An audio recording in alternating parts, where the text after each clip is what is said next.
Okay, and then so today's slightly unusual also for a lab, because I'm recording this lab and I'm going to send it out on email, because I had a couple requests to record for people who were out of town for conferences and things like that, so we're actually going to record this lab. But we should be able to get all the way through it in no time, so you probably won't have to go back and view that if you're already here.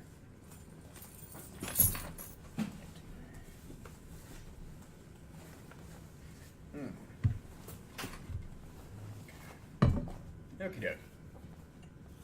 So, assuming everybody's got part 1 key loaded up, or their part 1 loaded up, we left off at the end of part 1. You should have fixed the dates that were in the data, so we'll be able to use those to merge the data, put those data frames together, that being the station data, trip data, and weather data. And we've also fixed the factors in there for user type and gender, which is mostly important for when we're going to be coming in plotting things to be ordered nicely and stuff. Yeah. Okay. So, the next few questions in here are mostly about writing your own functions to do things, and we of course haven't had you write functions in past homework, so it's very easy for this to be an enormous headache. As I'll show you in a bit, the functions are going to be relatively simple that you'll generate, but if you don't know how to put them together, they could be a gigantic pain in your ass. So, first things. The terminal, to station ID, and from station ID columns in the data frame, station data and trip data are like 2 or 3 character codes followed by some hyphen and some numeric code. So these identify where these different, or what is the sort of identification code for each station or whatever in there, and this is how the data tell you, okay, this byte went from this particular station to this other station somewhere in Seattle. Those are all identified by a particular station code that then gets linked back in the station data to information on that station, including like its longitude and latitude, if we're using this for mapping or something like that. The 3-letter codes are pretty generic. They're things like CBD for the Central Business District, PS for Pioneer Square, ID for International District. What we want to do is we want to extract those regions, that is the letter information prior to the dash. And to do that, we're going to create a function called region extract, so we can run this region extract on those 3 different columns. So instead of doing the same operation individually in each one, just going to write a simple function that will grab those data out. Okay? So what this function is going to do is it's going to extract the region codes. So we can extract these region codes by taking a character vector as input and returning another character vector as output. That's just going to be the character codes. That is, if you give this region extract function like something like CBD11 and ID01, this function should spit out CBD and not 01, but ID. Okay, I changed that in the homework, but I guess I changed it in the key. Okay, so there's different ways we could do this. For instance, you could theoretically do it using string sub, but there'd be problems, and I'll show you in a minute. Okay, so let's say that we have just the data, so I'm going to run all prior chunks. Take it 1 second. Okay. So if I go data list, let's go data list station data, and I'm just going to go, let's say, it's just in ID or name. The terminal.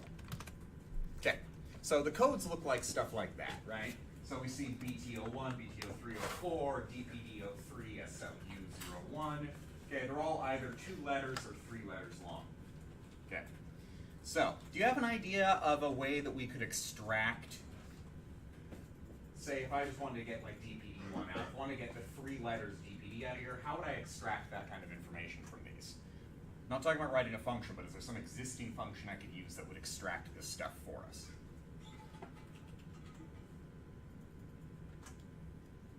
You have a character vector like that, and you want to pull out some characters, what would you use?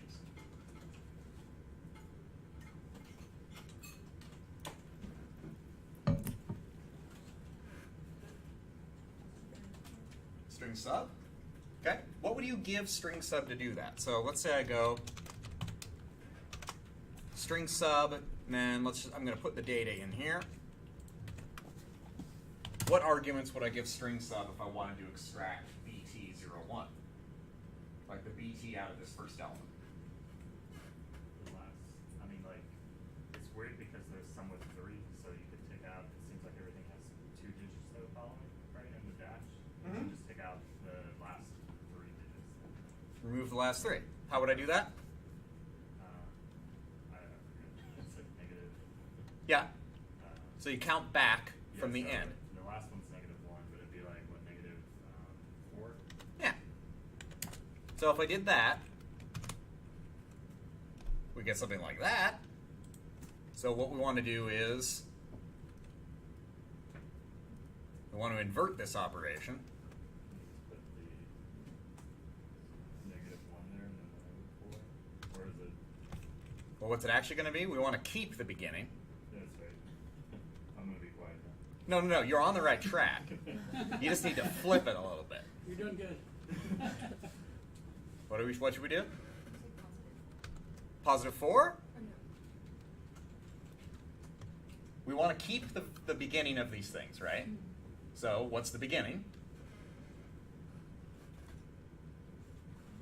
Yeah. Then we want to go to, yeah, so if we do that, we got BTs, we got CHs, we got PS, we got UWs. Okay, so we can do that, but let's see. One thing you want to do is you want to verify you're not getting any values that you shouldn't be. So if I run a quick table on this, we see we have BT, CBD, CD. We don't have any dashes, we don't have any numbers in here. This is not the solution, what I consider the ideal solution for this problem, but it works equivalently to the ideal solution for the problem, so this is an excellent thing you could do. The trick to this is remembering that you can do negative indexing on string sub. If you did any kind of positive indexing, there'd be no way to get this thing because you either want 2 letters or 3 letters. You could get the first 3 and then remove a dash, which is an awkward way of doing it, but would give you the same solution.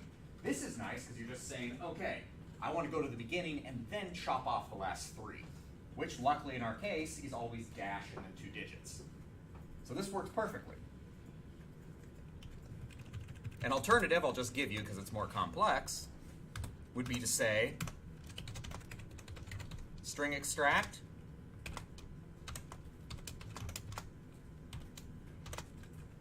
would be that. I'll tell you what this does. So if I take the data here,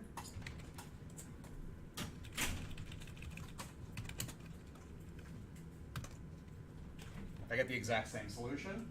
What this says here is look inside this particular object, then start at the beginning of the string of text, then give me any letter A through Z repeated however many times. So any number of letters, but as soon as you encounter anything that's not a letter, stop.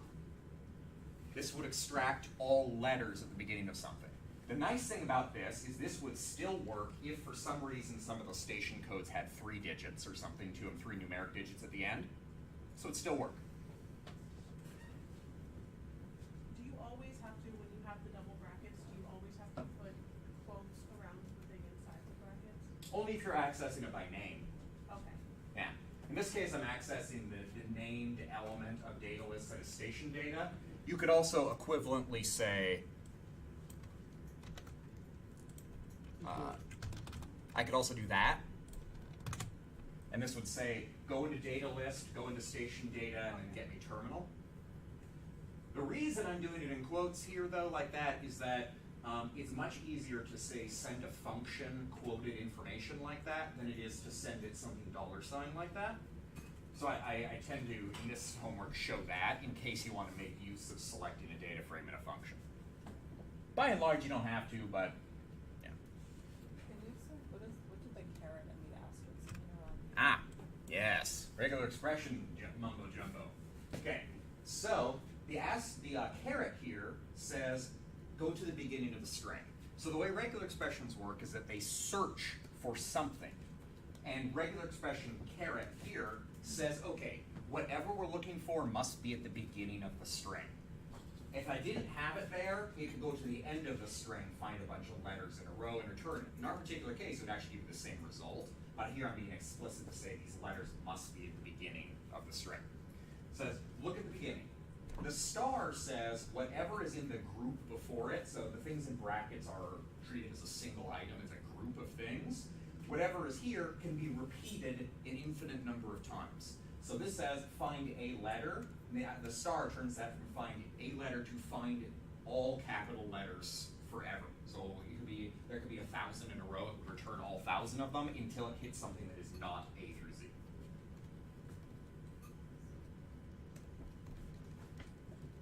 The first solution to most text problems I go to is always regular expressions, because to me it's like, okay, well, I'm searching for text, since regular expressions are a tool that exists for searching through text. So I recommend using this method in here. It's more specific, it's somewhat more powerful, and if you have some weird value in your data, this will behave more regularly than probably the string sub will. But in this particular case, they are 100% equivalent, so you can use either one. Okay, so what we've managed to do is extract them. But what we want to do is we want to create some function where all we have to do is run this function, like give it the data, or give it a character vector, and then spit out those results, right? So what we want to do is we want to create a function that wraps either of these into something, and we're going to call it region extract. So, region extract.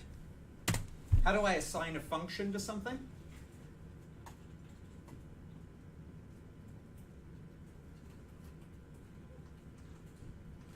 Anyone? What do we use to make functions?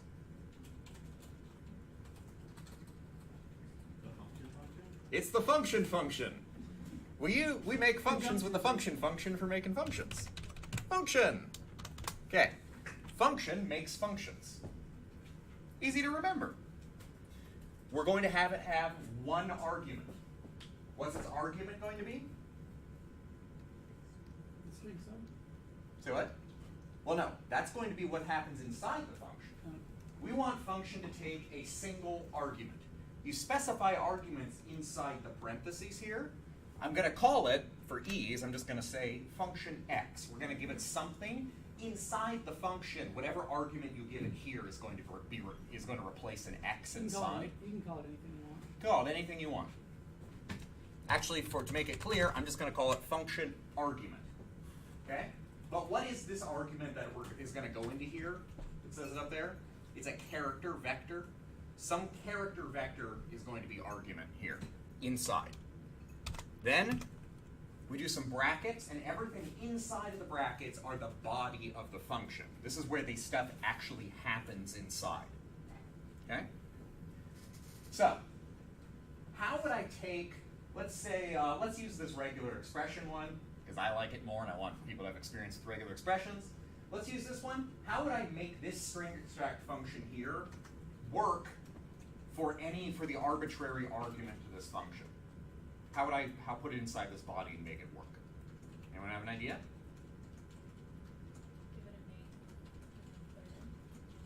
Give it a name. Give it a name? Like make it an object and then just put object. We could do that. So what do you mean? What do you mean by that? What would I type? Go up to the top code on 125 and name it to something. Now assign this to something? Yeah, yeah. Ah. What should I assign it to? Vector. Sure. Okay. And then what should I do with this? Should run it. Just run it? Well, that will assign that to an object. We're trying to create a function that does what this thing does. So we can give it any vector. So it's going to be in the body of this. So do we start with the string extract? Yeah. So string extract. And then do we still do data lists since that has everything? No. Okay. So remember, we want to be doing this string extract operation on a character vector, but this argument here is a character vector we're giving it, right? So I say string extract what? Yeah, string extract, argument, and then give it the same expression here. Okay? Then we have to do one additional step with a function to make sure it gives us exactly what we want. Do you remember this from the function lecture? What is something unique that you usually put at the end of a function to tell it to spit out something in particular? I only talked about it briefly in lecture, so it's fine if you don't remember. We don't remember. It's either print or output or something like that. Kind of. It's return. So in R, there's a function called return. That return, what it does is it specifies inside of a function that whatever is inside return is what that function will produce as an end result. You could have inside a function, you could have it produce many objects, but the only thing that will come out is the thing that is inside the return command. Okay? So what this says here is we have a new function called region extract. It is a function which takes a single argument, and the operation it performs is it will return the result from running string extract on that argument with this pattern. Right? So if I assign this function, I can do region extract, and I can do this object, say, and it will return what we expect. But it doesn't have to be from that particular data frame. I could just say,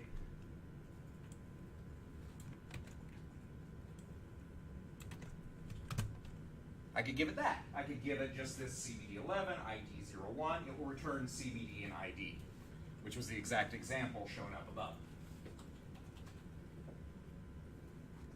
So this function is really just what we might call a convenience function.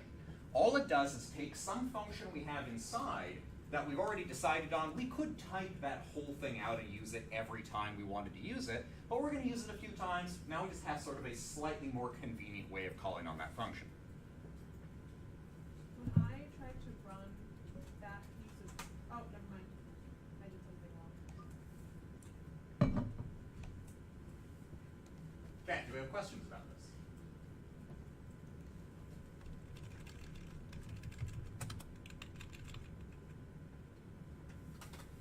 Make sense how it works?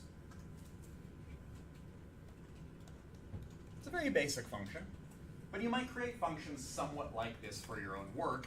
Maybe imagine that you have to extract something that has a much longer regular expression, or maybe it extracts it and then does something with it and then does something else to that, so there's like 3 or 4 functions going on in a row. You don't have to call on all of them in a row, you can just call on a single function that wraps it.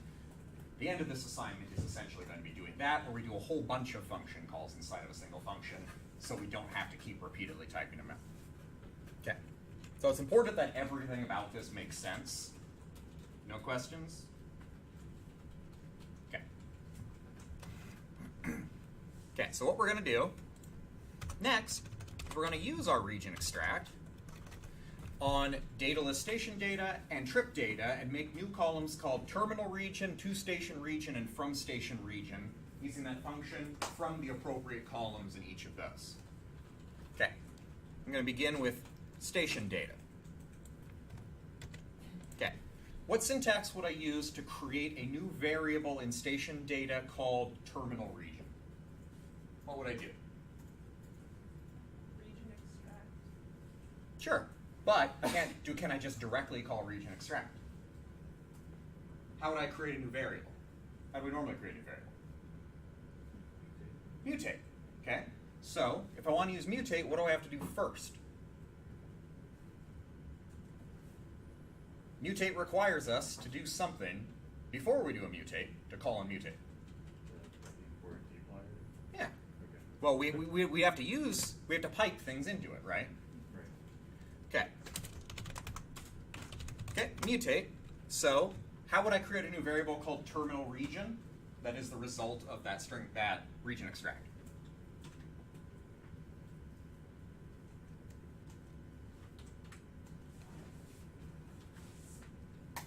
How do we create a new variable in mutate?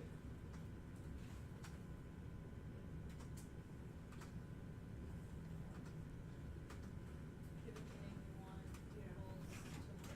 What's the name we want? Terminal region? Terminal region equals, well, what do we want it to equal?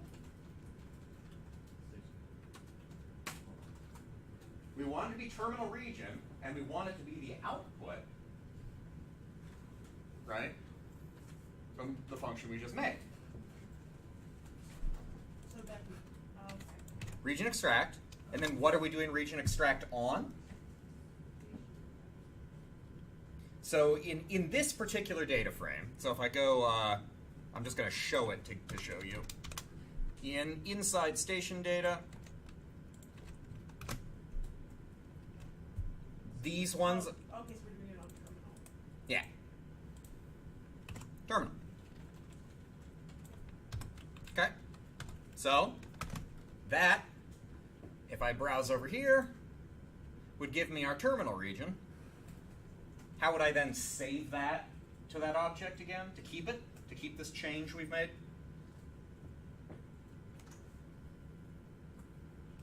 So this would create that column, but it would immediately dispose of it, right? It doesn't save it unless we do what?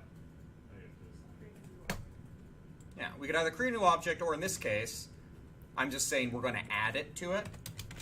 So I'm going to assign back to station data. And now it actually creates that column in the data and saves it.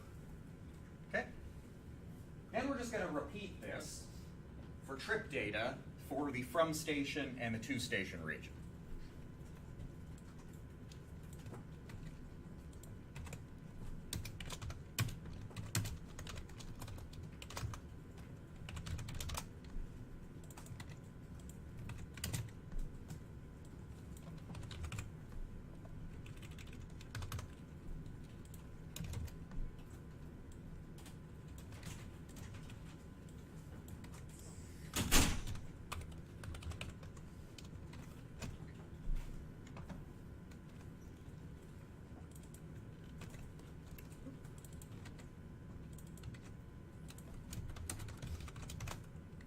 And you'll notice, after creating that function, autocomplete works with region extract now. It's something that exists in our environment. You start to type it, autocomplete will now work on it. There's nothing different from the functions we've created than anything else built into R.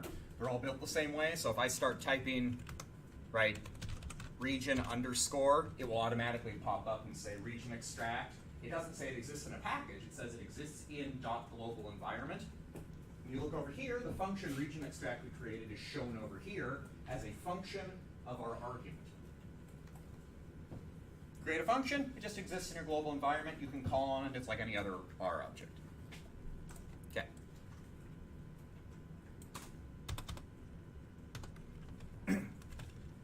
Okay. That should do what we want. I'm going to do a quick glimpse on this again. Make sure it looks like expected. Now we have a to station region and a from station region in our trip data.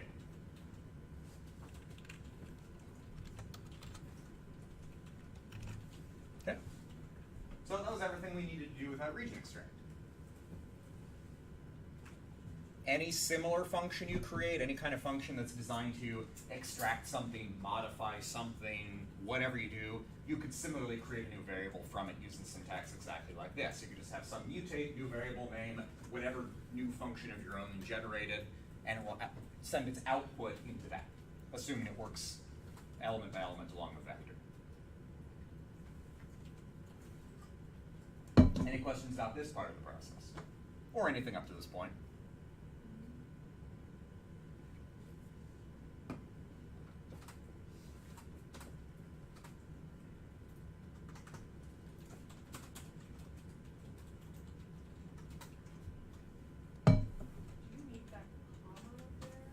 This one?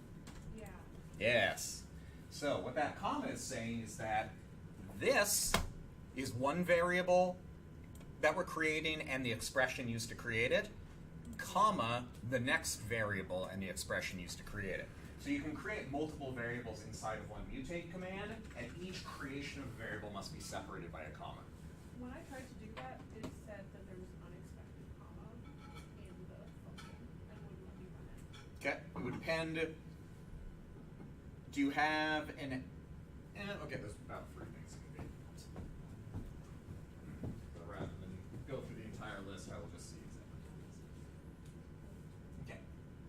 extra parenthesis in front of reaching start. Maybe just. I figured it was an extra parenthesis, but I didn't know whether it would be on the left side, the right side, or the end. Yeah. It says it's missing an argument, but it's everything else, it's not throwing an error, it's just missing.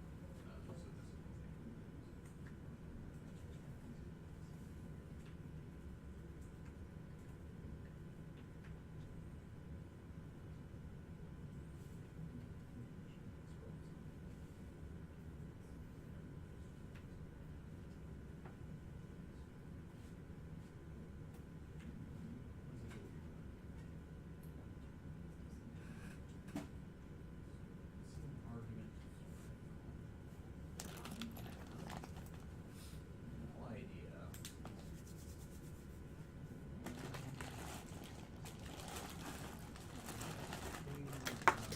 Glimpse on trip data.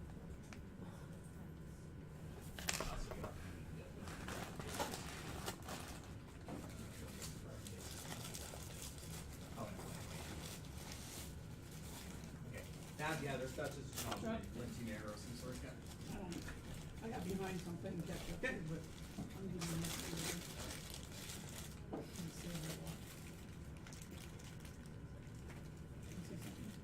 You're missing a close parenthesis after that one. Is that what it's telling me? So I thought with bars. That's what the bar up here is telling you. It's saying that that parenthesis wasn't close, so add a parenthesis. Okay, now it should be fine. Yep. Yep, thanks. Yeah, it can be hard to find those.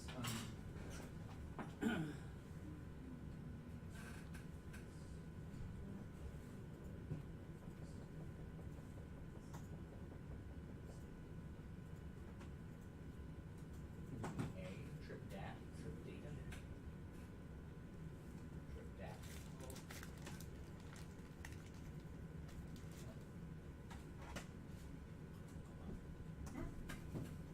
Typo is insidious.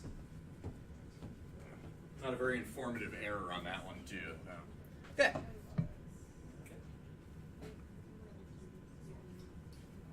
Any other questions? Things working? Okay. Close that up. Okay. So, next. Just gonna look at my example, make sure I'm doing what I think I'm doing.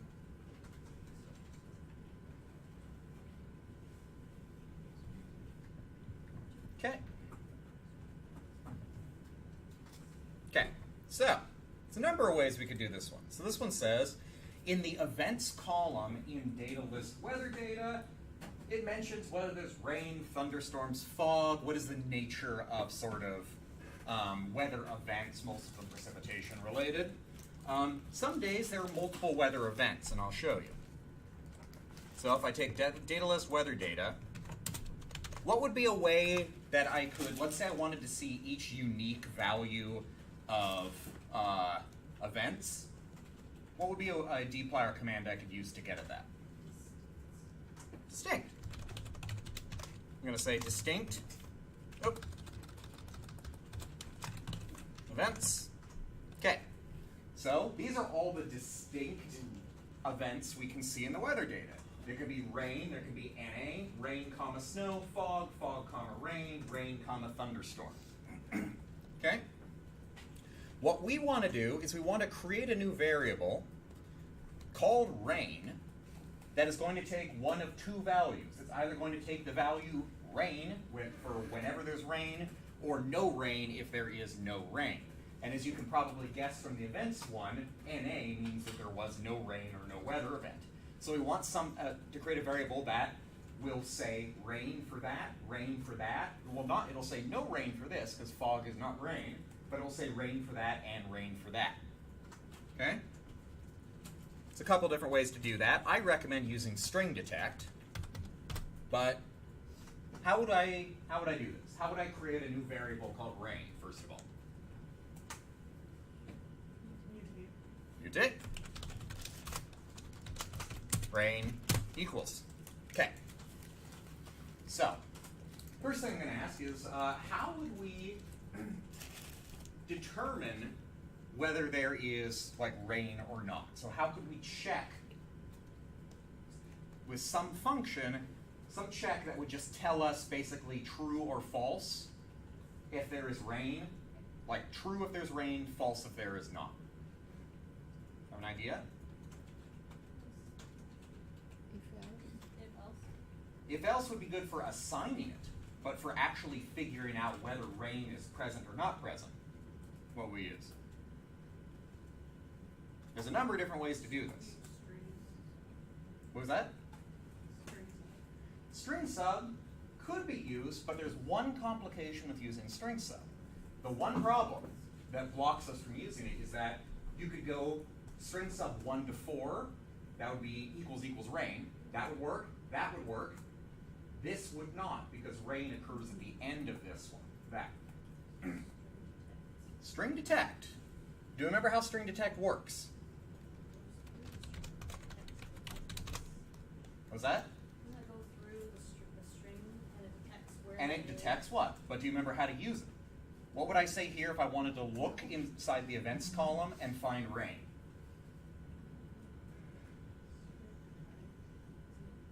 String detect, So events, events. comma, is it, from, quotation mark? Can you do like, a vector of rain? Or like. We don't even have to do that. We don't even have to get clever. What would I put in the quotes? Rain. That will work. Because the way string detect works is if I don't tell it to look at the beginning or the end of the string, it's going to look anywhere in the string for that. In this particular case, we're lucky because rain is always spelled capital R, lowercase a-I-N. So it's going to look and it's be like, oh, I see rain here, I see rain here, I don't see rain here, I see rain here, it's at the end, but it's fine. I can search anywhere in these things, it will do it. If we do this, what we're going to get is we are going to get, so I'm just going to go, I'll just run and we'll see. If I run this, we now have a rain column that is true, true, true, true, true, true, true, NA, true, true, true, true, true, true. The reason is because if string detect searches a string and that string is NA, it returns an NA, not a false. Okay? And it only returns true when it does detect rain. How could I then convert this output from string detect into rain and no rain? Do we have an idea?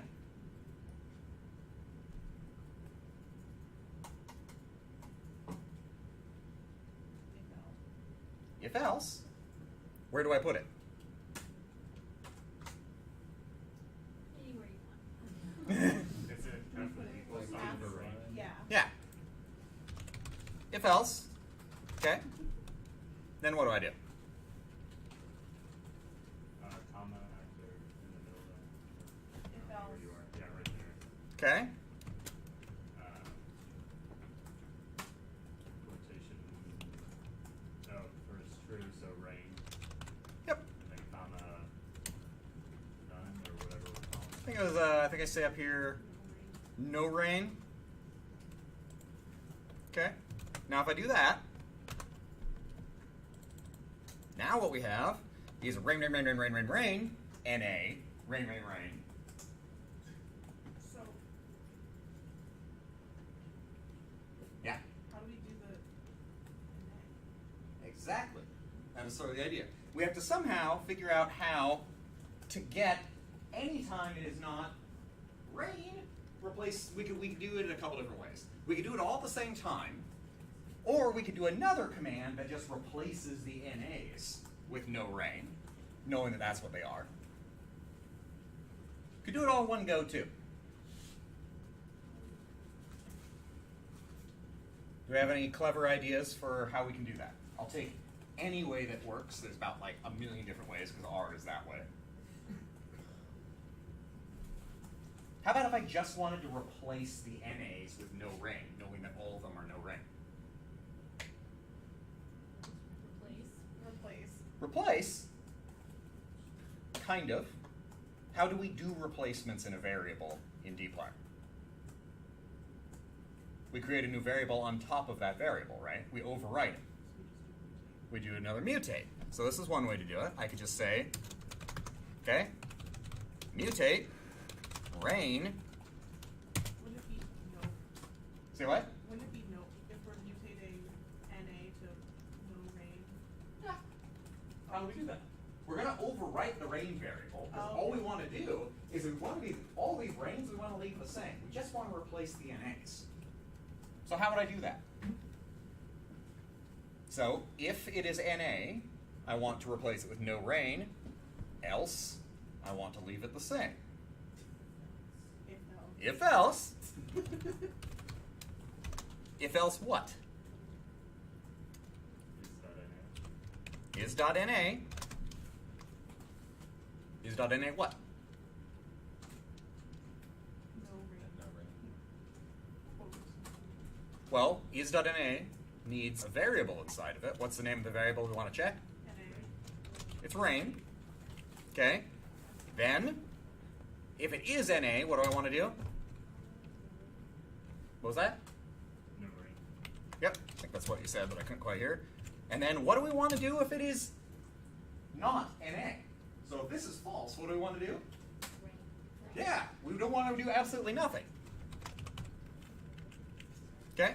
So this looks funny, because this is saying I want to replace the rain column. If it is NA, replace it with no rain. Otherwise, I want rain to be replaced with rain.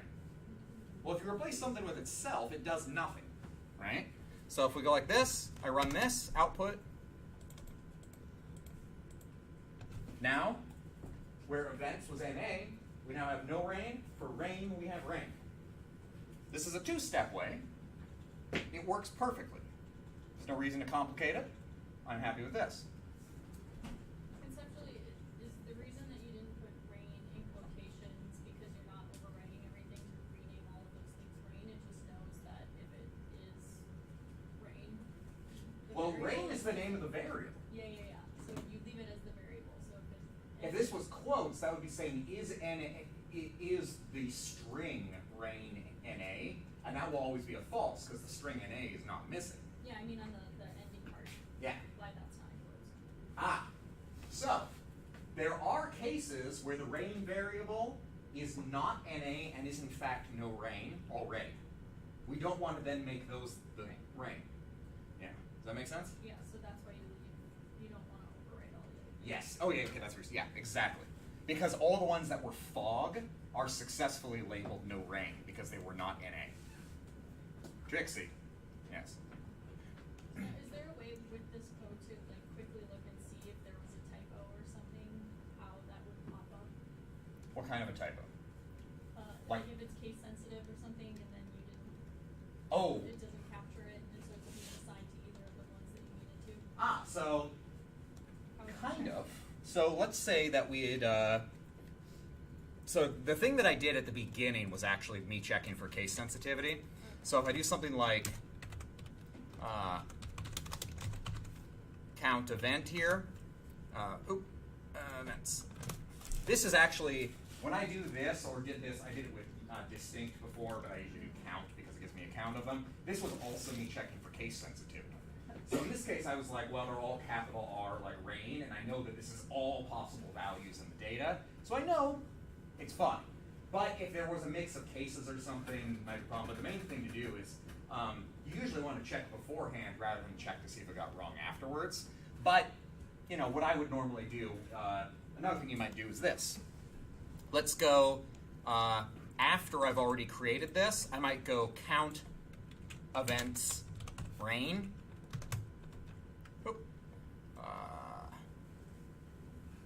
Gonna have to overwrite that. Okay, so this is a cross tabulation of these things. So anytime there is fog, there is no rain. Anytime there's fog and rain, it's rain. Rain lines up with rain. Rain and snow lines up with rain. Rain thunderstorm lines up with rain. Every NA in events is no rain, and there's no NAs in rain. So this would allow me to tabulate every possible combination of things. If I see something all fucky up in there, I know how to fix it, right? Like I'd be like, oh god, there's like NAs over here that shouldn't be here, or maybe these are showing up as no rain. That's it. It's all just exploratory data analysis type checks. R doesn't automate any of that. You could write functions that automate that checking, but that's sort of on you, and I rarely do it. Normally I just try and check well beforehand and then check well after. If anything remains after that, it's my fault for being dumb, but yeah, which happens a lot. That's okay. Okay. There's also, instead of like if else, like there's just like if statements, right? And then you can do else with no rain. But that's like kind of One element at a time. Okay. If and else only work it with one element. They can only check one thing at a time.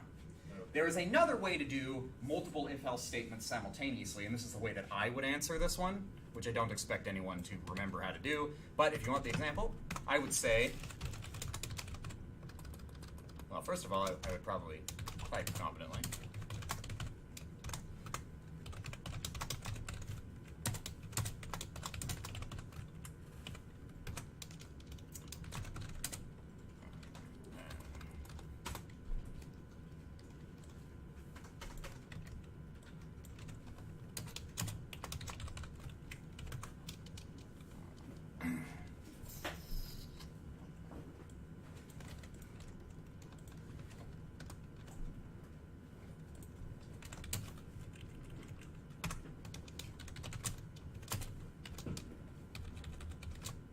I would do something like that.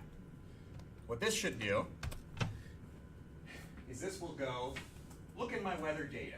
It will mutate a new variable called rain that will take different values depending on these different logical checks. This will say, is NA events?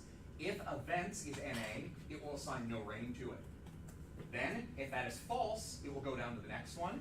Then it will do string detect events, look for rain. If it finds rain, it will assign rain. If that returns a false, it will go down here, and then it will look for string detect events rain, invert that false from a true, and assign no rain.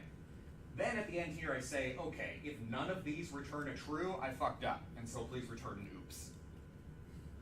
That's built-in error checking. This is how I would do multiple if statements. If I run this, I get the exact same result, and I can also tabulate it and see, not rainbow, that I only have no rain and rain, and I have no oops. So I did it right. So that is actually me already building in a check. It's the most robust way to do it, but it requires you to think of an order, a hierarchy to these things, because it will only go down the list until it encounters a true. As soon as it encounters a true, it stops and assigns the value on the right. It's a little bit more ordered, but it would allow me also, let's say I actually wanted to assign like 30 different values in a row. Case one, I could just keep stacking them and doing them forever, which is why I like case when. It beats writing like 20 if-else statements. I can all do it at once. But it's kind of confusing and weird to look at if you're not used to it, so I'm not going to like suggest that as a way to do it when this performs the exact same operation, does it equivalently. You know, use the tool that makes sense, but it's nice to know you can do like something fancy if you want to.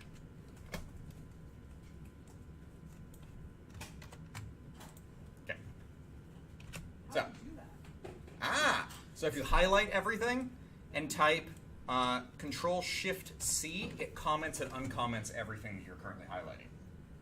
That's real handy if you write lots and lots of stuff and you want to comment in and out all the time. Yeah. I got a question while we're on like those types of things. If Yeah. you double click like events, so when it's uncommented, or I guess wherever events is, so Yeah. it seems to like, well on my screen I can't really It highlights all of them. highlights all of them. Is there a way to just like Get all of them? change all of them at the same time? Select all? Oh, well, yeah, actually, if you want to do them, do you want to do them all within a selection or all within the entire document? So like They're both under within Control the F. entire document, like say you like wanted to do the same thing but So I would do Control F, events, and let's say I wanted to replace the word events with something else in the entire document. then you Control F replace. If you want to do it in a selection, you can select a given area and then hit in selection up here, okay. and then search it. This search up here can also take regular expressions, by the way. So if you want to search in your document, you can use regular expressions to search through stuff and do your replacements. Because regular expressions are a universal language. They work in most search fields in most programs. Okay. I'll say if you're something like a software, music, or video pirate, regular expressions make it a lot easier to search for the stuff you're after too. It's universal. Ultimate skills. Okay. Comment that back up. Okay. Cool. Okay. So next thing we want to do. we now have bike station region information, we got rainy weather information. So what we want to do is we want to create a new data frame called trips weather that will join the trip data with the weather data so that we know what the weather was during each trip. Okay? So,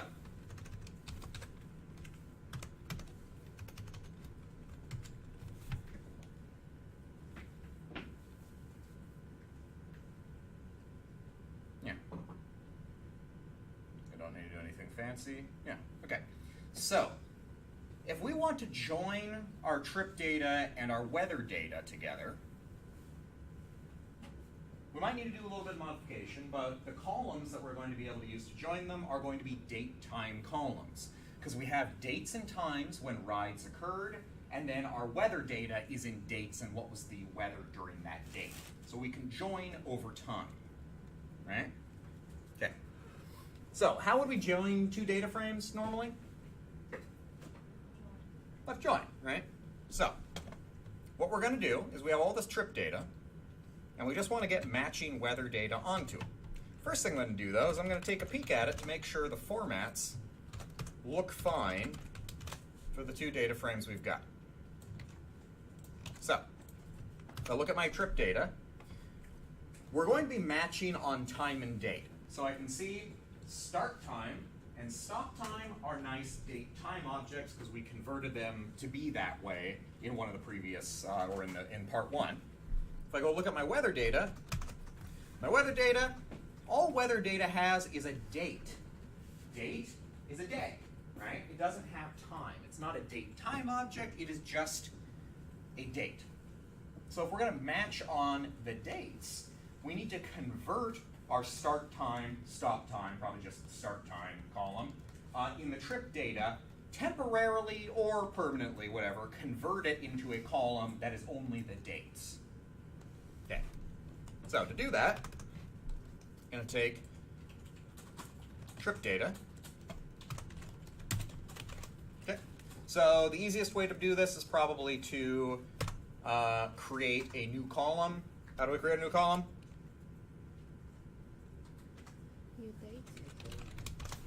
I like asking the same question as many times as possible in one lecture. It's fun. Okay. So what we need to do is we want to create a new column that is the date for that particular trip. So if you remember, the trip data is each individual bike ride, but we only care about the day it occurred on if we want to match it to the weather data. So we're going to create a new column. What should we call that date column? Trip date? Say what? Trip date? Yeah. Sure, I'll take it. Don't think I specify a time date, so we'll call it trip date. Okay, now what we want to do is we want to convert a date time object to a date. We haven't done this in the class before, but what would you guess is the function to do that? Uber date. That's the package.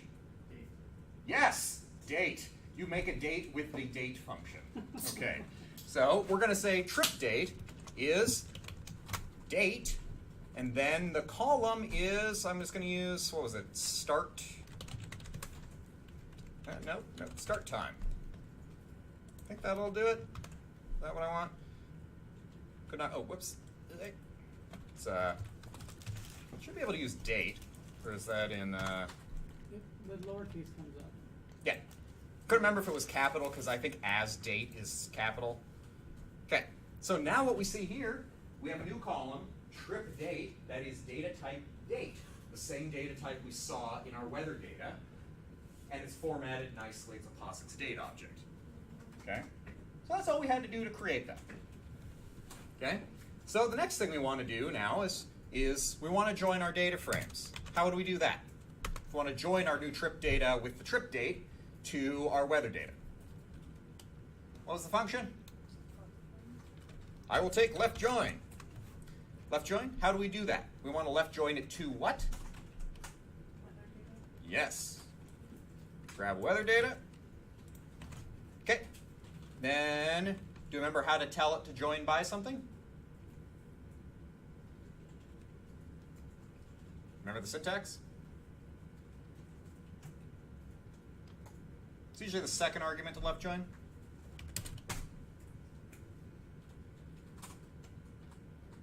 Any wild guesses? By. Correct. by. Do you remember how to write the syntax to do this? So if I look in my weather data, we see that our date column is called date, and in our trip data, it's called trip date. Remember how to say one column should be matched to a different column? Bracket. Is it bracket? I thought so, but the tone indicates otherwise. So we, what? Quotes to show? No, so that would be if they were both named the same thing. If they were both named date, we could say by date. But in this particular case, what was that? Sorry, I just. I'm not repeating it because I'm wrong. Okay. So what we usually give by as an argument, if you want to match a column of one name to a column of a different name in another one, you have to give it a named vector. How do we create a vector? C. So the way it works is you give it a name. That name is what's on the left side, that is what's in trip data, and it equals the thing on the right side. So in this case, we're going to call it trip date equals date. And see if it gets grumpy with me because I typed something wrong. Nope. Okay. So this data left join. So if we look here, we have like the trip IDs, right? So we know this is still the individual trip data with different start times and stop times. But if I go over here, now we have a max temperature, min temperature, dew point, humidity, and way over here, we have our rain and no rain column. Okay? Mine won't, What's it say? error in left join, cannot join a date object, an object is not a date object. Okay? Make sure that you have mutate trip date equals this and that trip date's been created and that it's here, and then also make sure that the date column is the correct thing here. So the easiest way to do that would be to go glimpse at the trip data and then glimpse at like the weather data. Make sure your weather data's date is type date. And make sure in your trip data that it is type date time prior to converting it.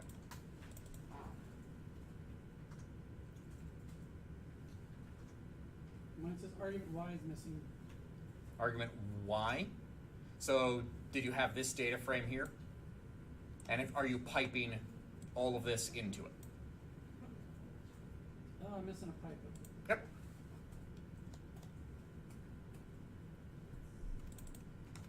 Then we're going to assign all that to trips weather. I'm going to go ahead and do. Then I'm going to go and see what's up with yours. I have the same. Ah, okay. So hopefully if I solve one.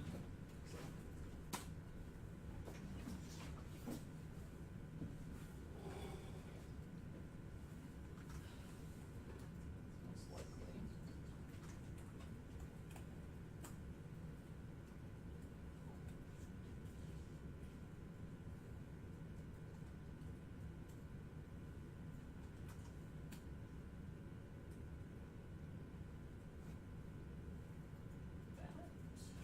Why? So, in this particular case, your date is not a date object. So, I'll do it up there because most likely all of you currently have the same thing. So, I'm not entirely sure why this is the case. It might be the case that it says earlier in the homework to set something to a date object and that hasn't been done. Or, well, there's a few things that could be due. What we're going to do here is most likely what it is, according to at least what the problem with hers is. If you do glimpse weather data, date here should be a date object. If you do glimpse on that and it says character, C-H-R, well, it's character data. It's not a date, so we can't match it. Well, there's a really fast way to convert it to a date. Okay? To do that, we will use LuberDate. I'm just going to say weather data, mutate, date equals, what is the format of that column for anybody who has it as character? What does it look like? The first value of it? It's like things, CHR. Yeah, but what are the actual values? Like what's the first value? 13. So 2014. Month, day, year. month, day, year. Okay, verify that this works. Okay. So is it month, day, year? Yeah. oh, well, of course it's not going to work for me. But this is what you'll want to do. It's already in that format for me, so it's not going to work. But this was going to say, take the weather data, pipe it into mutate, replace the date column with date converted by month, day, year. That will turn it into a date. But I'm going to do it inside of the left join and never modify the original data frame because, why bother?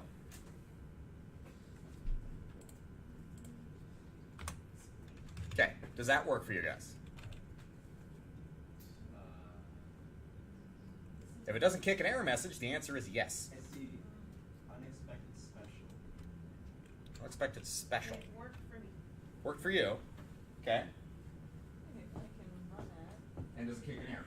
It doesn't kick an error. Then it but worked. But then when I glimpse back, Oh, and then is it NAs? oh, Okay. So your date times here, your start time and your stop time are NAs. So, I looked at schools. so your problem is actually further up. Wherever start time and stop time are have not been parsed correctly, so you'll have to go way up. Are you continuing from your last one? Okay. So your problem is all the way back up where you assign it. So down here, where you assign your date times. So right. Going down. It's where we fix date time. Okay. I'll write it up. Okay, it's right here. So I'm going to run. Where did we have to here?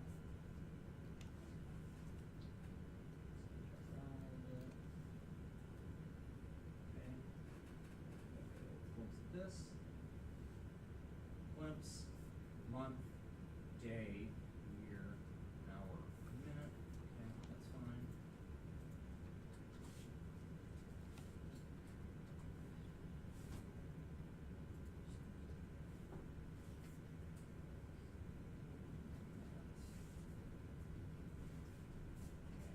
That is correct now. So let's go here. Okay, that's fine.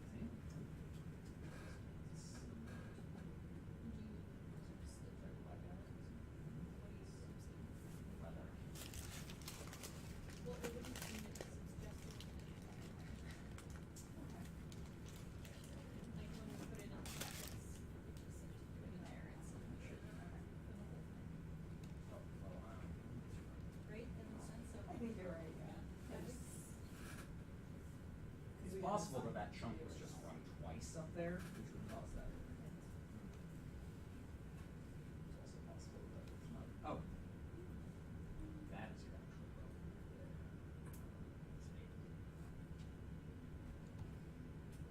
Common.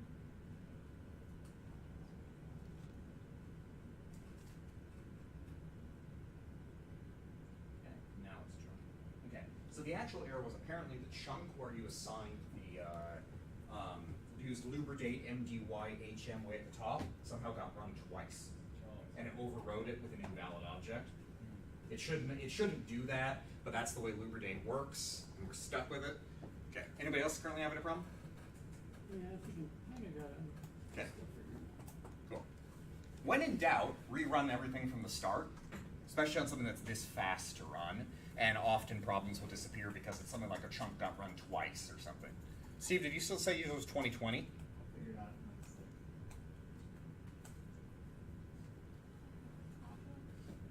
Okay, Sure. what you got? It is saying that the character string is not in a standard Okay. you don't Couple of things like me.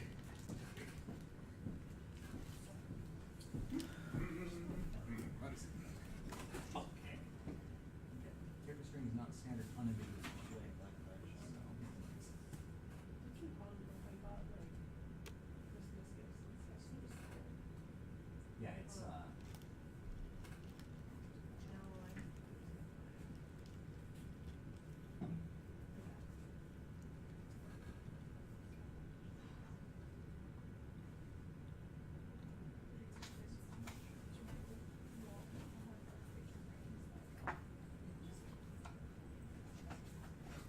so that is it. See, start time and stop time are a character rather than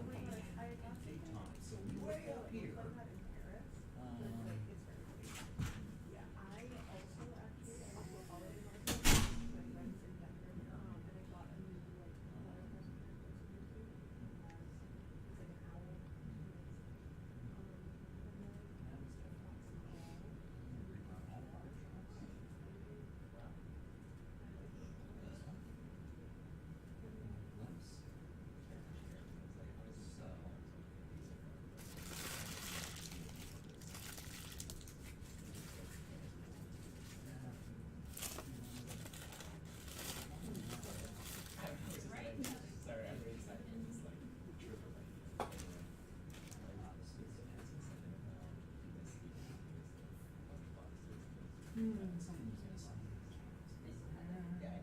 But that he's really into interest rate.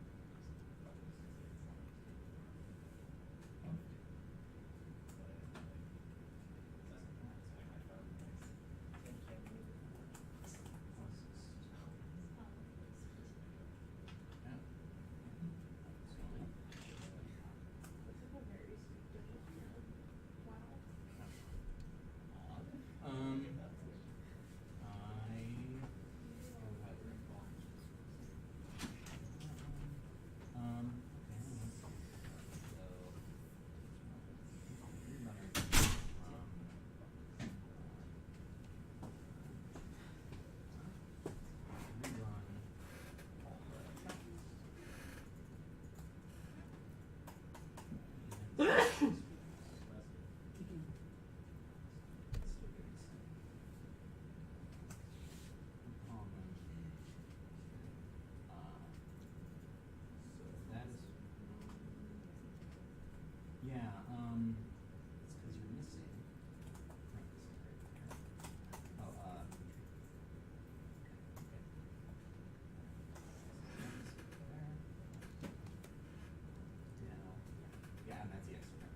There it is. Okay, and now try and run it and make sure it. Okay, and now scroll down. Make sure that temperatures are all joined on. Okay. Everything looks to be on, but it's still kicking. Yeah, no, that's fine. If anything, is the join working? So let me.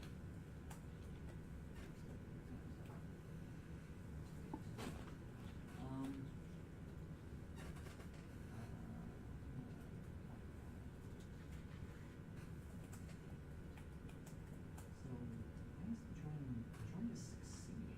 Hence, there's no.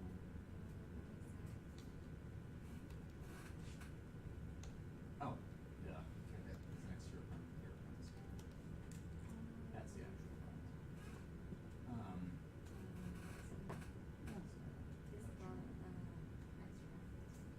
Yeah, and there should be.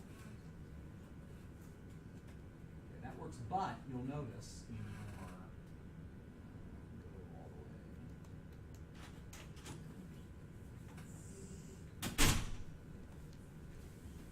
Go to the rain. So you notice you're missing your rain column. So make sure up here that you have assign. So make sure you assign. Okay. And then rerun it top to bottom. Summary note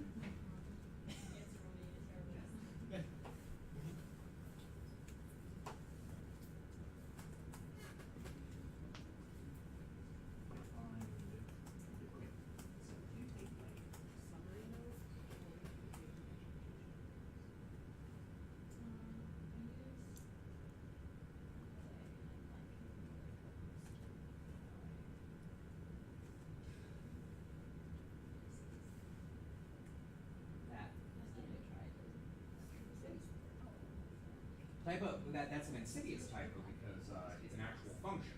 And so it doesn't tell you there's any kind of error. Yeah. Now it should work. Any other things currently going wrong? in like life or in Oh, we know there's things going wrong in life. Just in this room, though. Just in this room, it can be okay.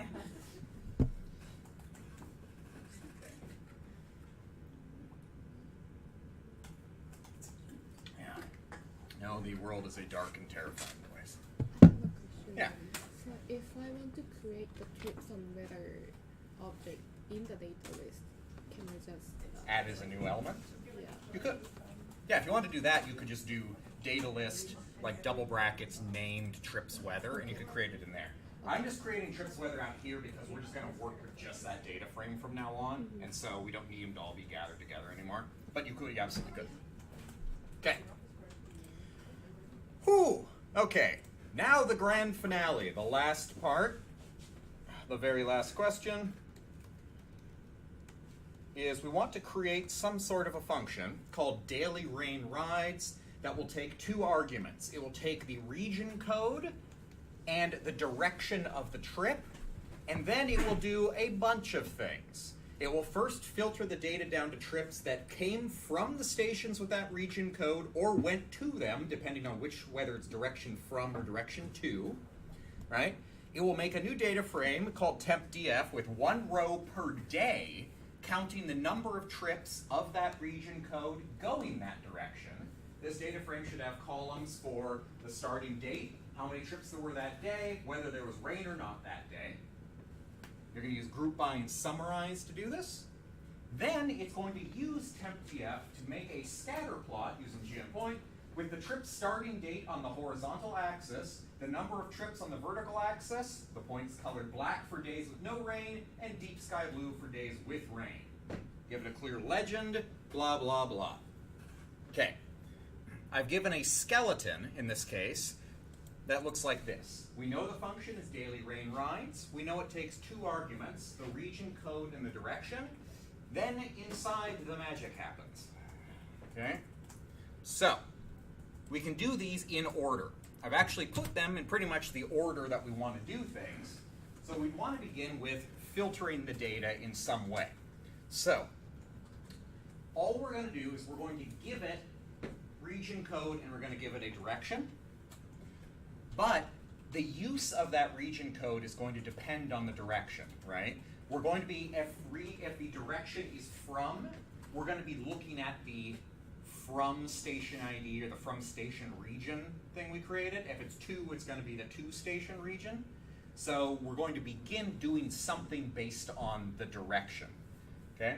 So let's say I wanted to do some operation or set of operations that were different depending on a single value. How might I do that?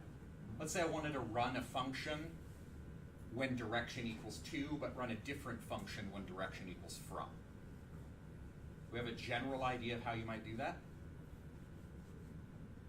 Say what?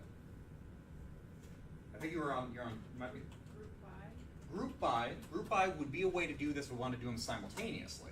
But what we want to do in this case is we want to run a set of functions. That is, we want to run like a whole dplyr chain when direction equals to, but run a different chain of dplyr commands when it is from. If else or if else. So there's a space. We want to do if and else, which are 2 different functions. Okay. In other words, we want to do if. We can begin with if. Do you remember flow control? I talked about it a little bit, but we haven't had to do it really in any of these homework so far. Okay, so what we can do, and this is how most functions in R actually parse their input. You give them some command as an argument, and then it looks for a particular command. It does something if it finds it. If it doesn't, it does something else. If this, do that, else do this. So what we're going to say here is if, okay?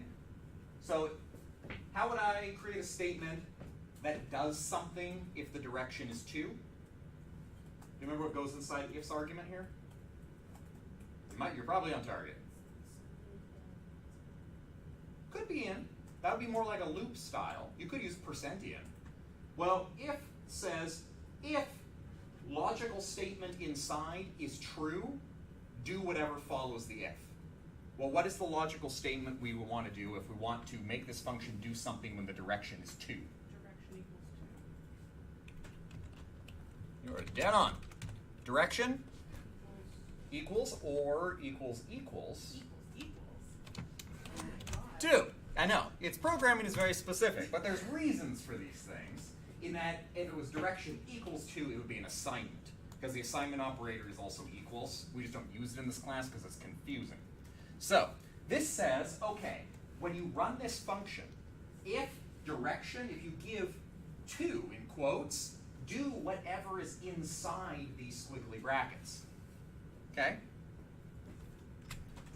And then you would follow it up with else. So, if the direction is not to, then do whatever is down here.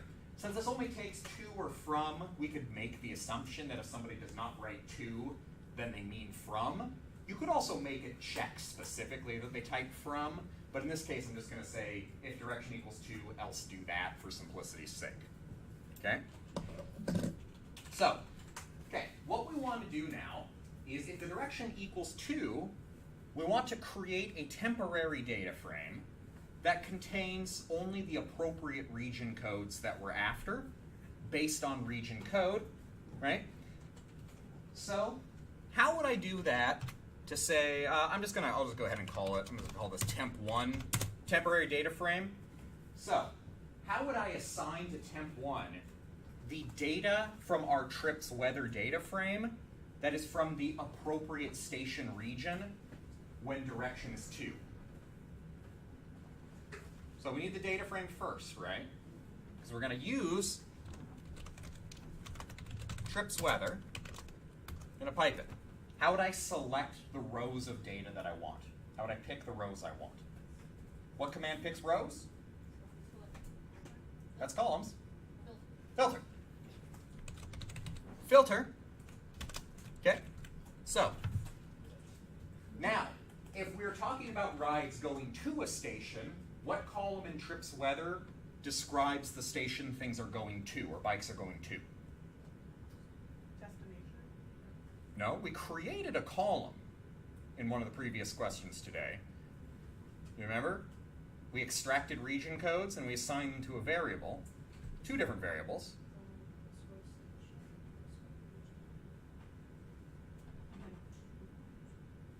Which variable contains the stations bikes are going to? To station region. Okay? And then we want to filter down, how do we want to filter down to station region? What do we want that to be equal to?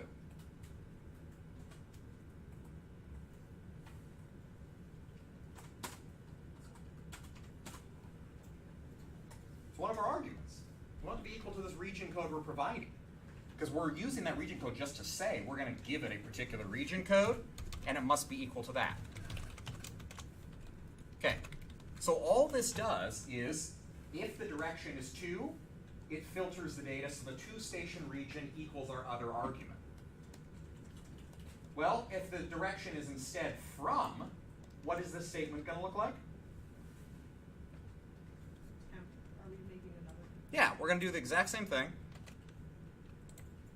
What's it going to look like? So temp 1, temp 2. Yeah, we'll actually want to create the same one. You'll see why in a minute. Temp 1, TRIPS weather, type it, filter from station region. Yeah, it's going to be basically the same damn thing, except we just swapped to from station region code. Okay? So this means then, in the entire rest of this function, as we go on, temp1, depending on what direction you give, temp1 will be a different data frame. If you say 2, it's going to be the bike rides heading to that station. If you don't do 2, it's going to be bike rides heading away from that station. It's still going to be called temp1, right? That's why we want it to be the same, so we can use all the same code afterwards, because it has the same name. So the next thing we're going to do is we're going to create what I say up here. We're going to create a data frame called tempdf with 1 row per day counting how many trips were in that region code going that direction. Well, you know, the nice thing about that is we've already filtered down to that region code and that direction. So now we just have to summarize the data frame. Okay? How would I summarize the data so that what we have is a count of the number of rides on a particular day, whether and when there's rain or not rain?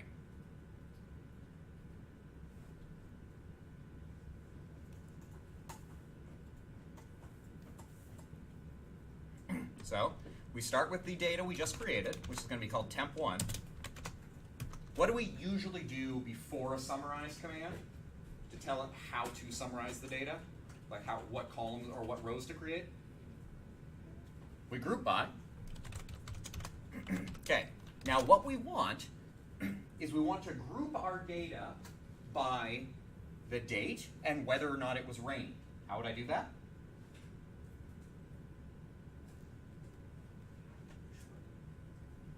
TRIPS weather? Date, comma, what is the name of our column that says rain or no rain? Rain. Oh, it's rain. Okay, got that. Then, there's a couple different ways I could make my data. Basically, we want to count up our data. We don't want to use the count command in this case, but how would I make it so that it is just a count of everything? Do you remember that there's two different functions that count up your rows? They're called count and tally. I'm just giving to you because we haven't used them that much. We could, in this case, use tally. What this will do is it will group everything by the date and reign, and then it will do a count up. So for instance, if I took my entire data frame, this is just an example, you don't have to replicate it. If we have trips weather, group by date, reign, tally. Yeah, I got. It's not called date, is it? It's called trip date. That's right.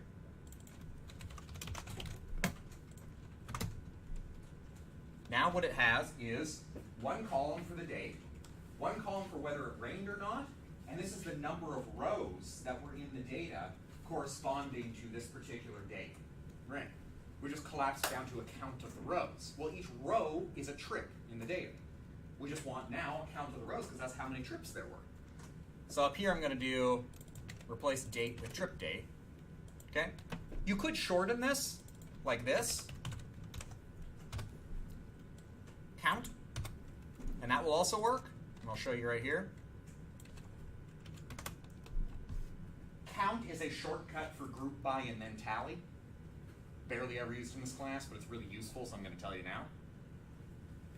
In fact, I'm just going to leave it there because it's so simple. Okay, so now we have a data frame that has a column for the date, a column for whether it was raining or not, and a column for the counts of rides, right? This is everything that the question asks for in the data. From here on out, we just want to plot these data. Oh, so are we using count, not tally? You can use either. You can do group by and then tally. Count is a shortcut for the group by and the tally at the same time. They will do the exact same thing. I was just doing it as an example. You could also use summarize and then do sums or n rows, but it's kind of clunky. I figured people would be most likely to remember summarize though, so I say up in the instructions group by and summarize.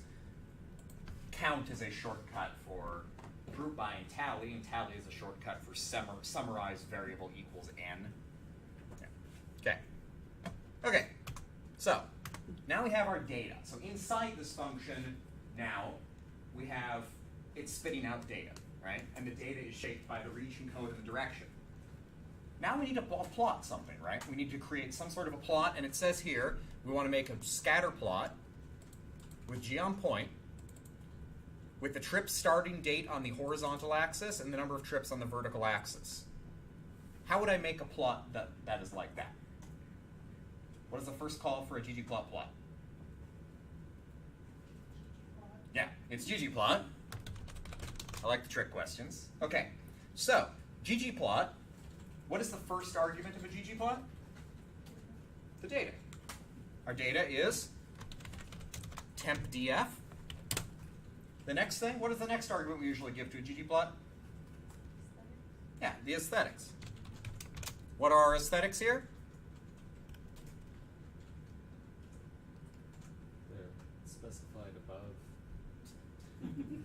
This is true. Trip starting date on the x-axis. Trip date. And then we saw that when I do a count, like I do count, it creates a column that is n, which is the number of those rides. That's what's on our y-axis, right? You could say x equals trip data and y equals n, but by default this is x and this is n, so I don't provide the arguments. You can. And then we're going to do a scatter plot. What's a scatter plot?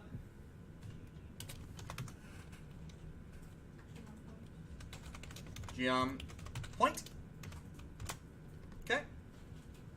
So before I add in any of the shiny stuff, I'm just going to see what this function does as of now. If I go daily rain rides and I provide, let's say, CBD and 2, we get an error. Trip data not found because I mistyped that. Trip date. Okay? There's a scatter plot that our function generates.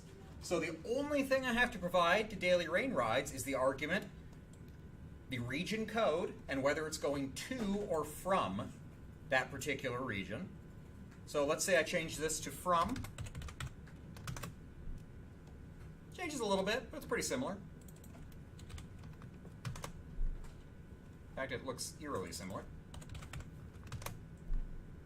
Ah, so it's probably everybody leaving in CBD and going to it, or is that not working? Let's verify this is doing what it's supposed to. To station region, from station region. Yeah, it should be working. Mine says trips weather wasn't found. Trips weather. Make sure up here that we created, so that you assigned this to trips weather, and that you run that chunk. I didn't assign it, that's no problem. What was the solution to the, like, if it's failing to parse? Cause I didn't assign it, and then I went back, tried to assign it, and then I reran my whole homework assignment, and I can't. Which one's failing to parse? Is it the dates? That one right there. This. Other- Okay. all So. of them has failed to parse. Okay, most likely. So if you go weather data, do a glimpse here, rerun the previous chunks, and then do that, and then tell me what that, or I'll just run it right now and tell me what this data type here is. It's still character. Still character. Okay, that's good, which means this should work. So let me see. Yeah, let me see. That's fine. I ran the whole thing again. That's fine. Well, it's MDY, not LA. I haven't, it says.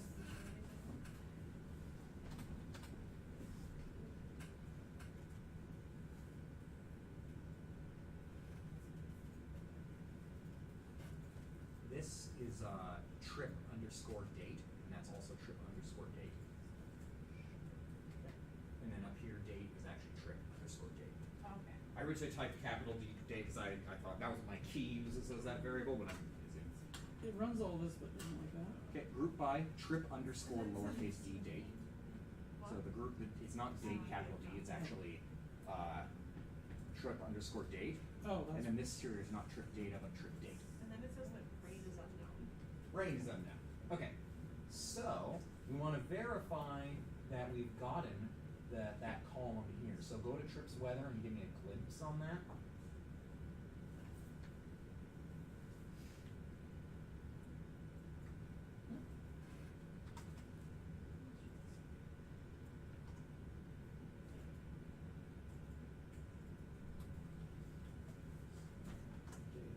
I don't see the rain column. Is it up here?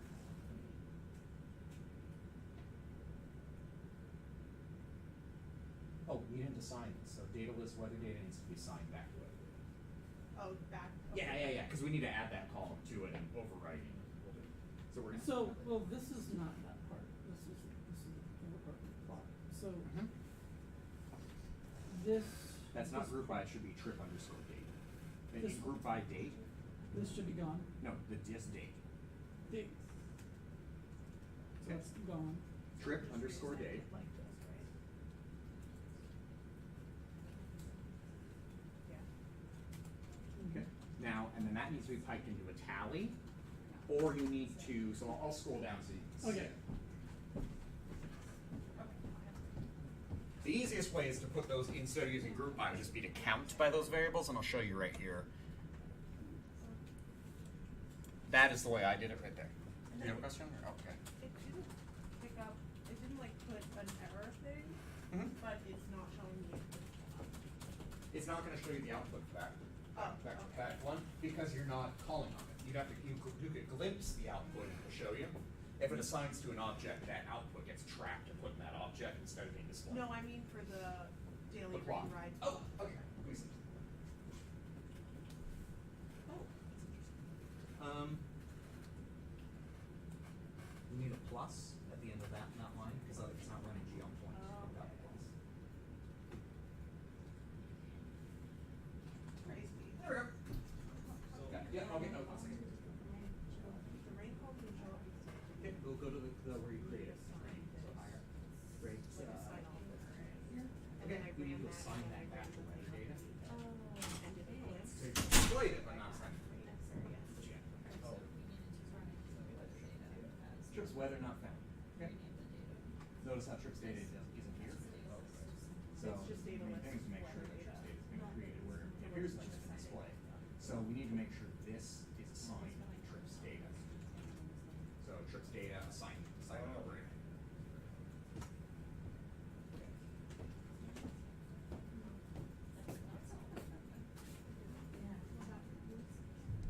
Just says rain is unknown. You guys still having issues over there? Ah, okay. Come I'm still,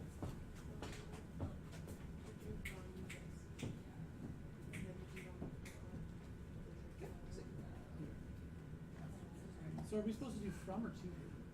Or does it matter? Doesn't matter. Column rain is unknown. So go up to, this is something that a few people have, it's the same, we should scroll up to where the rain column is created. Right here, okay, right there, okay. Okay, run that chunk. Okay, now go down. And rerun the one with your function. Okay, rerun this.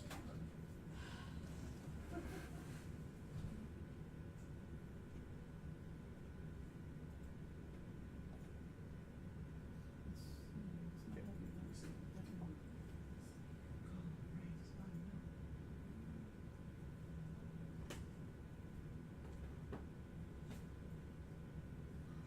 Okay, the rain column is not in there, so.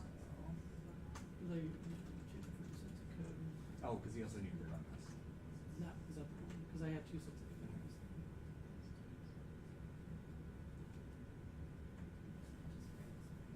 Why is trips data being? Let me see.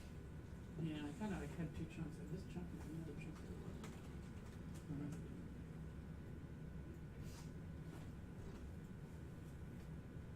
Okay, so the rain variable is not in there. It's the rain variable.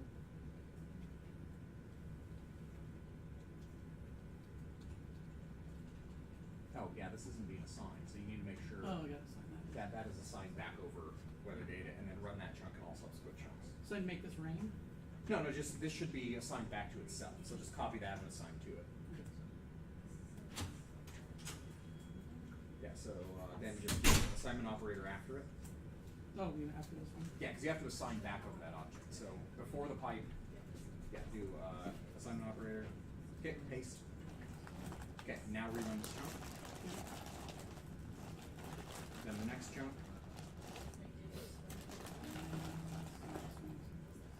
Yeah, rerun this chunk. Oh, so you just ran this chunk, right? Yeah, run this next one and then go down and run the last chunk. Run this chunk. Just assign it as an object. Yeah, come here.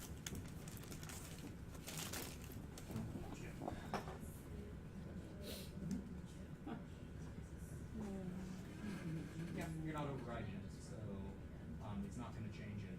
Just make sure glimpse trips weather, make sure trips weather looks like.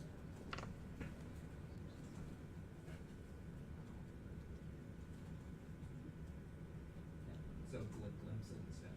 So do glimpse and then trips weather just drag it constant.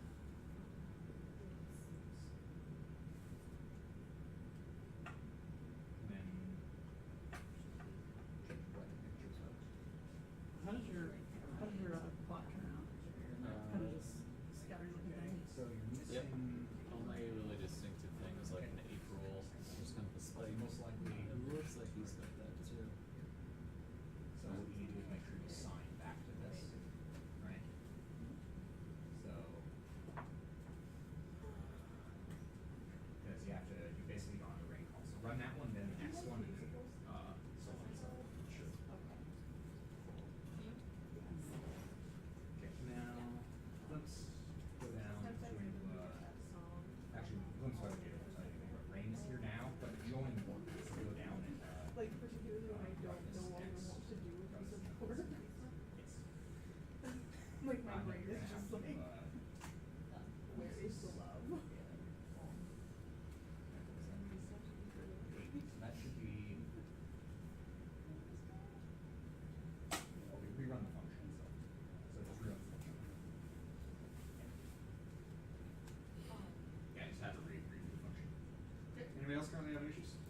Yeah, my plot didn't really turn out. Oh, Steve, where's that?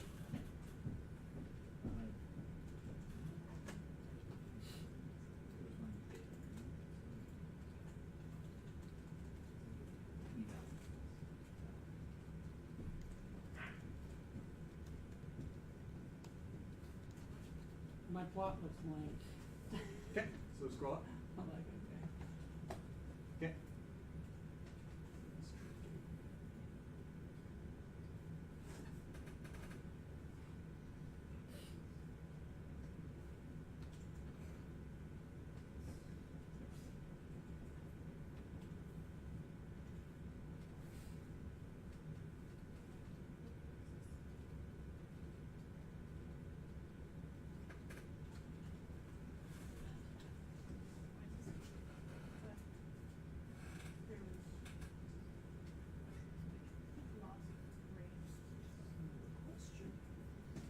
Where's the data?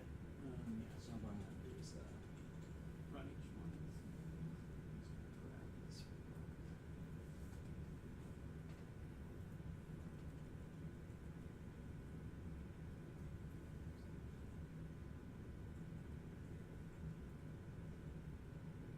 No. Okay, so the issue here is in your assignment of the regions. So we go to to station and from station region is P and C. So you have something way up where we've done region extract. There's something wrong with the region extract function. Most likely you're missing an asterisk. Yes, you put the asterisk inside here. You want it. Okay, if you rerun that all the way down, it Okay. should work. So rerun this chunk and make sure it works first. This one right here. Rerun that. That should produce CBD and ID. Then if you run all subsequent chunks, it will now work with the plot function.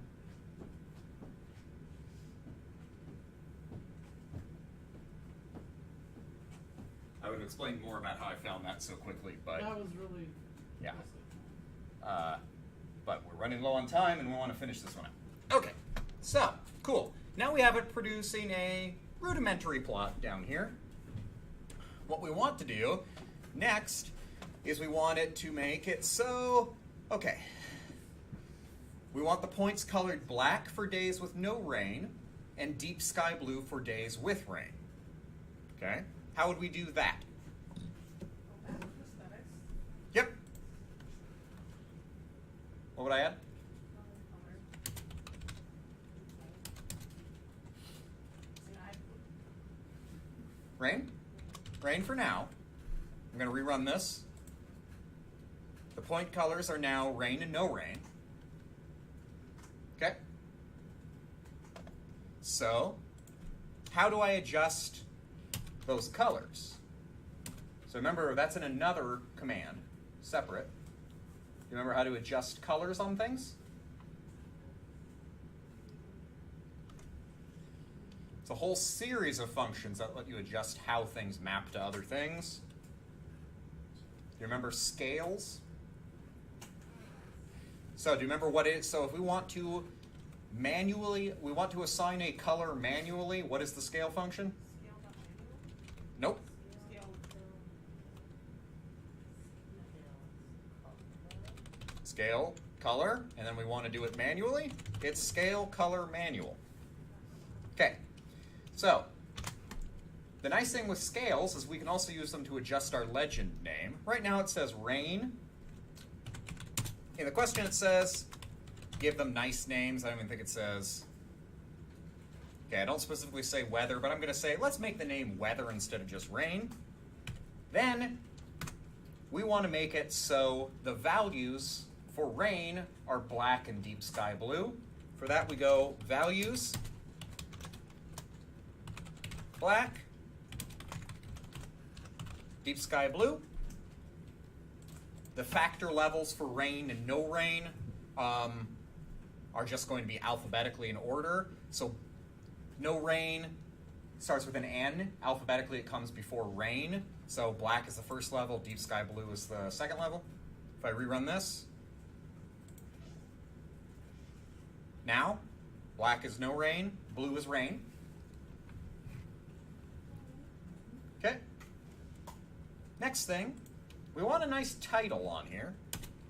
Actually, first I'll do the Y label. Y label, this will be easy. I'm just going to say the number of rides. If I do that, rerun this. Now the Y says number of rides over here. My scale down here, actually that's already nicely formatted as a date. Probably leave it that way. But we want trip date either gone or replaced with something. So I'm going to say, can I just go?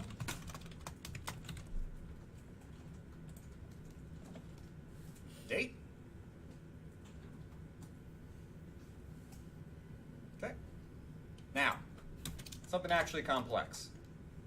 We want to create a title, but the title should change dynamically when you give it a different direction and a region code. Titles are created with GG title. So let's say I want it to be something like daily rides going, say, going to, or let's say my example down there is from. So if I want to say daily rides going from CBD, when this function is given CBD and from, how would I do that?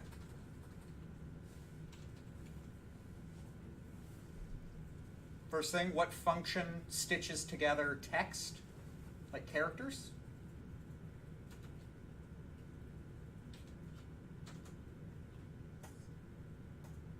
A couple different ways to do it.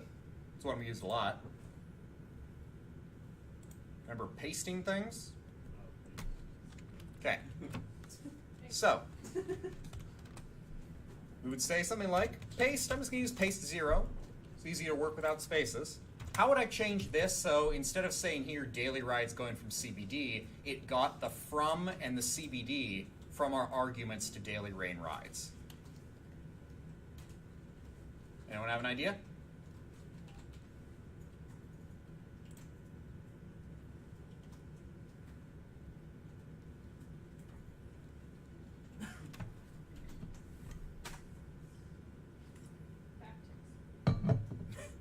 Just backticks.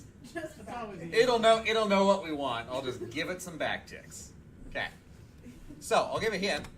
We're not going to manually type any text except daily rides going. What goes next? I like it. Direction, and then what? Well, if we do region code, it's almost there. What are we going to get? Want to put a space in between Exactly. those. So, daily rides going from CBD. I'm going to add a space here. Then I'm going to add a space here. Now, it says daily rides going from CBD, but if I change this to going to ID, it's going to say daily rides going to International District. Right? Go back to CBD 2. Okay. So now everything in the plot updates, depending on whatever we give it. Okay, let me look.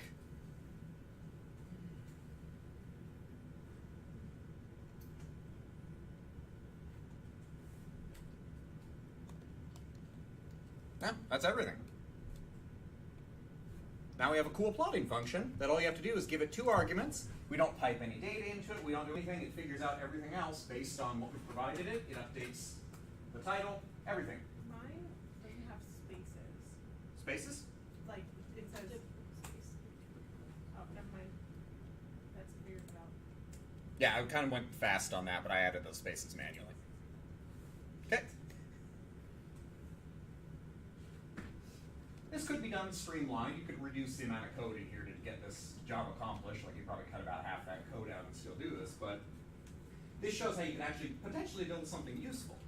This is actually an example of something that if you fed it into like a Shiny app or something, you could actually give to a client on a front end on a web page and just have them like type in something and it would produce results for them live on a page. This is something that can be done dynamically. This could also be useful for exploratory data analysis. If you have some sort of project where you want to rapidly look at different relationships between things, you could loop over a whole bunch of these, You could also make this like into panels, so that maybe you could give it arguments here, and instead of passing it and making a single plot, it might facet over them and produce a whole bunch, or some other arguments here. But this is sort of a general flexible way to do stuff. Okay, Yeah. so when I change my to from, it doesn't change the graph in the same way. So Also, if you do like from, actually kind of curious if this is filtering properly. Okay, it is. So what is yours doing? It's not changing the title, or? no, it's not changing the organization of the dots, those blocks. It might be subtle that it is. So for instance, like here, the quickest way to know if this is working or not is I'll pick some representative points and I'll see if they change. In this case, there's a nice one because there's this kind of little belt of 3 points here. If I go from to 2, that little belt of points, whoops, 2 quotes, Yeah, changes. So there's no longer that belt of points. So even though they mostly look the same, they're changing. The reason for that is there's actually a great deal of consistency over time in people's uses of transit. So it's really just that the pattern day to day is pretty constant. The way it's coded is like you can put anything, like for the from, I guess. And it will always give, yeah. Yeah. If you want to not do that, which I would actually recommend if I was really using this, instead of doing this, you could say else if direction equals from, do that, and then else something like warning, incorrect second argument.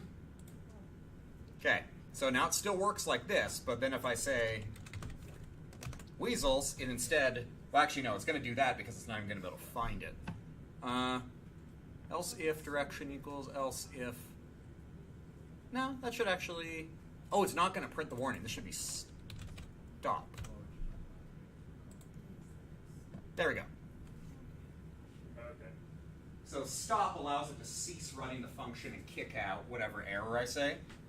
So that would be a robust way to do this. I like to be able to error checking in if I'm making functions myself, but you know, in this particular case, it's sort of like a toy example, and I don't want to bog down in stop messages. This is technically an exception, but yeah. And then we just do daily rate rides at the bottom, right, for 3 different plots? Yeah, 3 different ones. Just call the function 3 different times, different arguments, and then it works. And we're done. You're done. If you feel like it, you could add fun stuff to it, like you could add like a spline or something if you want to get wacky, but it's totally unnecessary. When I tried to knit it, Mhm. it said that it couldn't find the function daily rate rides. Okay, make sure you have eval equals true on that chunk. To make it knit to give you guys that, I had to have eval equals false. I think I say in the instructions to say, yeah. It says here, I've created a skeleton, you'll have to set eval equals true in the chunk after you've written the function. See here it says eval equals false, now I'm going to have to go eval equals true. Might not knit for me because I did some shenanigans, but let's see if it does. Okay. Is that running? I think it's running. Oh, oh yeah, because I...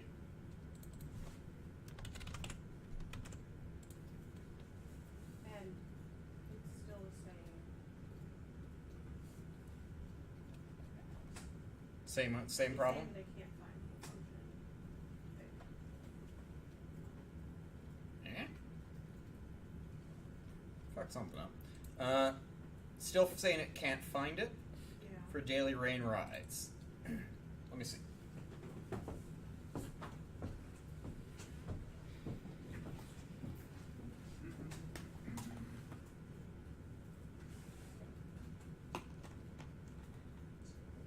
Scroll up to the system. Yeah, eval equals false. Eval equals true. Oh, I have to change. Yeah. Okay. Here, 1 second. Oh yeah, so I originally didn't work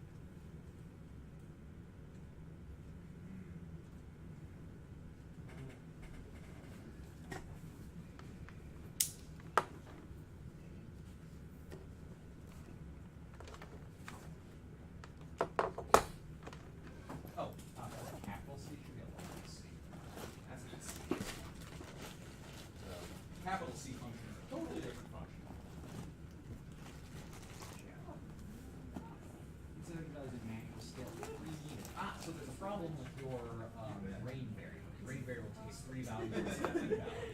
So you need to go up and figure out why your rain variable is taking 3 values when it should take 2. So go down. Create the rain variable. So the question is, so it has to be a capital N there. Change that to a capital N. Yeah. And rerun that and all subsequent chunks in your buffer. So just copy all this. Oh, yeah. Thank you very much. Everyone else good? Okay.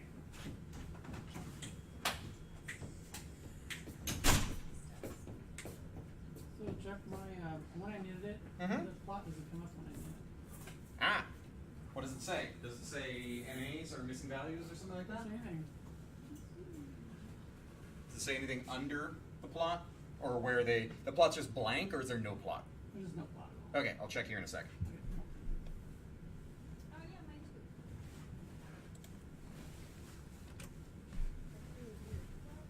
Okay, let me stop recording.